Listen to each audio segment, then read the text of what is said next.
Radial international unit 2 limited, Zirani বাজার, কাশিমপুর, গাজীপুর। ওই প্রতিষ্ঠানের এই দুইজন শ্রমিক ঈদের ছুটি কাটিয়ে আজ কারখানায় প্রবেশ করতে গেছে। কারখানা কর্তৃপক্ষ ওনাদেরকে আর কারখানায় প্রবেশ করতে দেয়নি। কি কারণে, কি ঘটনা ঘটেছিল আসলে এই দুই ভাইয়ের কাছে শুনবো। আপনার নাম? মোহাম্মদ শাহজামাল। আপনার নাম ভাই? মোহাম্মদ জহুরুল ইসলাম। আপনার কোন সেকশনে চাকরি করেন? তিনটে। প্রিন্টিং এ। আচ্ছা বলেন কি ঘটছিল। মানে গত ঈদের ছুটিতে গেছিলাম বাড়িতে, কোম্পানি থেকে আবেদন করছিলাম 11 দিন, সে জায়গায় 10 দিন দিছিল। 10 দিন পরে কারখানায় আসেছি, আসার পরে আজ অফিসে ঢুকছি, উনি উপর থেকে নিষেধ দিছে। সুমন সাহেব বলছে তোমাদের কারখানায় ঢোকা নিষেধ। সুমন সাহেব কোন পদে আছে?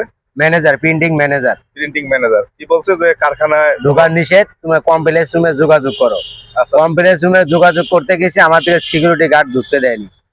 সিকিউরিটি গার্ড কি বলে? সিকিউরিটি গার্ড বলে তোমাদের উপর থেকে নিষেধ। নিষেধ। হ্যাঁ। জহুরুল ভাইয়ের কি ঘটনা? আমার সেম ঘটনা। সেম। তাহলে আপনাদের কারখানার নাম? Radial international unit 2 radial group. তো আপনারা শুনলেন যে radial international unit 2 limited, Zirani বাজার, কাশিমপুর, গাজীপুর। ওই প্রতিষ্ঠানে এই দুই ভাই প্রিন্টিং সেকশনে চাকরি করেন। গত ঈদুল ফিতরে ছুটি কারখানা কর্তৃপক্ষ 10 দিন দিয়েছে, কিন্তু ওনারা 11 দিনের জন্য আবেদন করেছিল, সেটি হয়নি, 10 দিনেই দিয়েছে, তাই তো? জি।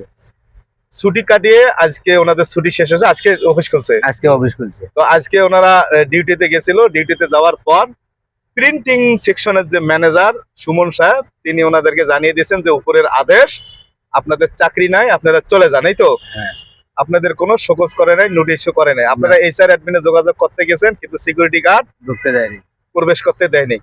এই হচ্ছে আমাদের এই অবস্থা। তো এরকম ঈদের ছুটি কাটিয়ে এসে শ্রমিকরা এই যে চাকরি হারাচ্ছে বিনা কারণে, বিনা নোটিশে। তো আপনারা জানেন যে একটু ঘটনা ঘটেছে ঈদের আগে ছুটি নিয়ে, এটা বুঝতেই পারছি যে কারখানা 10 দিন দিয়েছে, ওনারা 11 দিনের একটা আবেদন করেছিল। হয়তো আপনারা কথা বলেছিলেন, তাই তো? হ্যাঁ। এই যে কথা বলেছিল, কিন্তু ওনাদেরকে টার্গেট করে রেখেছিল, যার কারণে ঈদের পরে আসলে আর কারখানায় প্রবেশ করতে দেয়নি। তো এই দেখেন যে ঈদের ছুটি কাটিয়ে আসে তারা এই যে চাকরি হারিয়েছে, এখন আমার কাছে এসেছে। এখন আপনারা কি চান? আমাদের চাওয়া হলো গিয়ে যে আমাদের যেহেতু চাকরি করতে আমাদের দিবে না, দেবেন। এই হিসাবে আমাদের পাওনা দেওনা গুলো মিটাইতে সমস্যা। মানে যেহেতু আপনাদেরকে যদি চাকরি না দেয়, তাহলে গেলে আপনাদের যে আইনগত পাওনা সেটি যাতে পরিশোধ করে, এইটা আপনাদের প্রত্যাশা। তো এরকম ঘটনা কার কার ঘটেছে সবাই জানাবেন, এবং লাইক, কমেন্ট, শেয়ার করে এই শ্রমিক ভাই বোনদের পাশে থাকবেন।